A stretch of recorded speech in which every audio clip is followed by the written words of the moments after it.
Hey friends, my name is Cedric, and today we're going to get started reading in the book of Daniel. Now listen, this is going to be a somewhat slow and steady read, so please get comfortable, get relaxed, and if you're like me, please get yourself a hot tea. Now, I am drinking a lavender chamomile tea with a little bit of lemon and honey, and let me tell you, when I have this tea, it makes every fiber of my soul dance. You know what I'm talking about? Every fiber dance. And if I'm ever about to have this tea when someone's hanging out, it's practically me saying it's time for you to go home, because when I have this tea, I have about 30 minutes to do whatever it is I was doing before my body taps out. So if you haven't tried this flavor combination, I encourage you to do so. Lavender, chamomile, and then I'll always add a little bit of lemon and honey to my teas, and it just takes things to another level. So that being said, I've got my Bible and I've got my tea and I've got my friends listening to me. So let's get right into the book of Daniel. Before we jump into the first chapter, I do want to lay a little bit of cultural context, share a little bit of background to help us get a deeper understanding of what's going on and how we can understand what's happening as we're reading it. So the purpose of the book of Daniel is really to give a historical account of the faithful Jews who lived in captivity, and to show how God is in control of heaven and earth, directing the forces of nature, the destiny of nations, and the care of his people. The author of this book is Daniel himself, and he's really writing to the other captives in Babylon. He wrote this around 536 BC, recording events that occurred from about 605 to 535 BC. The setting is this: Daniel had been taken captive and deported to Babylon by Nebuchadnezzar in 605 BC. There he served in the government for about 70 years during the reigns of Nebuchadnezzar, Belshazzar, Darius, and Cyrus. I mean, that's his whole life. This is what he did his whole life, 70 years. Some key people to watch for in this book is Daniel himself, Nebuchadnezzar, Shadrach, Meshach, Abednego, Belshazzar, and Darius. And some key places where it all went down is in Nebuchadnezzar's palace, the fiery furnace, Belshazzar's banquet, and the den of lions. If you've spent any amount of time in church, especially as a child, you know about the fiery furnace and the den of lions. At this point, I'm willing to bet, even if you've never stepped inside of a church building, facility, or a place of worship, you've heard reference to Daniel and the Den of Lions. It's such a popular story. So I'm glad we get into the text. And special features in this book are Daniel's apocalyptic visions in chapters 7 through 12, which give a glimpse of God's plan for the ages, including a direct prediction of the Messiah. So this is going to be a beautiful read. In the third year of the reign of Jehoiakim, king of Judah, Nebuchadnezzar, king of Babylon, came to Jerusalem and besieged it. And the Lord delivered Jehoiakim, king of Judah, into his hand, along with some of the articles from the temple of God. These he carried off to the temple of his God in Babylonia and put in the treasure house of his God. Then the king ordered Ashpenaz, chief of his court officials, to bring into the king's service some of the Israelites from the royal family and the nobility. Young men without any physical defect, handsome, showing aptitude for every kind of learning, well-informed, quick to understand, and qualified to serve in the king's palace. He was to teach them the language and literature of the Babylonians. The king assigned them a daily amount of food and wine from the king's table. They were to be trained for 3 years, and after that, they were to enter the king's service. Now, before we move on to verse 6, I want to stop and color this in a little bit. On the surface, we can see that he clearly wanted the best of the best. I say young men, no defects, handsome, showing aptitude for every kind of learning, well-informed, quick to understand, and qualified to serve. Listen, I mean, he basically describes Cedric.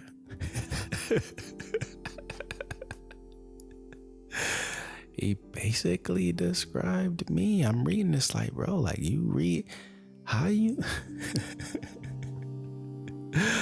I kid, but let me color this in for us a little bit. At this time, Nebuchadnezzar, the supreme leader of Babylonia, was feared throughout the entire world. When he invaded a country, defeat was certain. After a victory, the Babylonians usually took the most talented, as we can see here, and useful people back to Babylon and left only the poor behind to take whatever land they wanted and to live peacefully there. This system fostered great loyalty from the conquered lands and ensured a steady supply of wise and talented people for civil service, right? Let's hop back in at verse 6. I promise I'm done playing.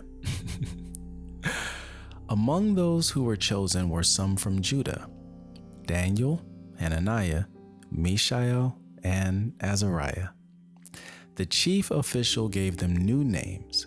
To Daniel, the name Belteshazzar; to Hananiah, Shadrach; to Mishael, Meshach; and to Azariah, Abednego.